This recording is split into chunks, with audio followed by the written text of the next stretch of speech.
ভোর ৫টা। পৃথিবীর আকাশ তখনও পুরোপুরি জেগে ওঠেনি, কিন্তু বঙ্গোপসাগরের ওপর ভাসমান স্পেসপোর্ট অরবিটাল গেট ৩ যেন আলোর দ্বীপ। সমুদ্রের কালো জলে বিশাল প্ল্যাটফর্ম দাঁড়িয়ে আছে, তার মাঝখানে রূপালি সাদা লম্বা মহাকাশযান অরোরা এক, দেখতে যেন কোনো তীক্ষ্ণ বর্ষা আকাশভেদ করে ছুটে যাবে।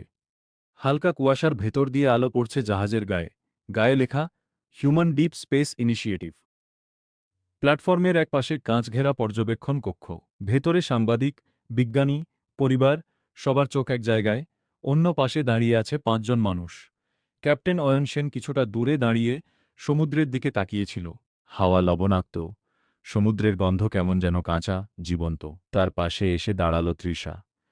তৃষা হালকা হেসে জিজ্ঞেস করল, শেষবারের মতো পৃথিবীর গন্ধ নিচ্ছ? পৃথিবীর গন্ধ আলাদা, মহাকাশে গন্ধ নেই। তাই বুঝি মানুষ এত দূর যায় আবার ফিরে আসে? অয়ন উত্তর দিল না। তার চোখে মিশে ছিল উত্তেজনা আর এক অদ্ভুত শূন্যতা। সবাই স্যুট পরে নিয়েছে, চাপ নিয়ন্ত্রিত সাদা স্পেস স্যুট, বুকের ওপর নাম লেখা।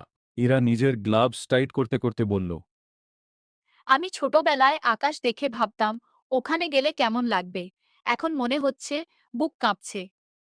রাফি পাশ থেকে বলল, আমার বুক কাঁপছে ইএমআই ভেবে, যদি না ফিরি তো ব্যাংক কাকে ধরবে। বধির কণ্ঠ ভেসে এলো স্পিকার দিয়ে।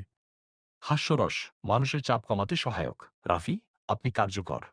রাফি গর্ব করে বলল, দেখেছ, এআইও আমাকে সমান করে। লঞ্চ কাউন্টডাউন শুরু হল। ১০, ৯, ৮। কম্পন শুরু। ৩, ২, ১।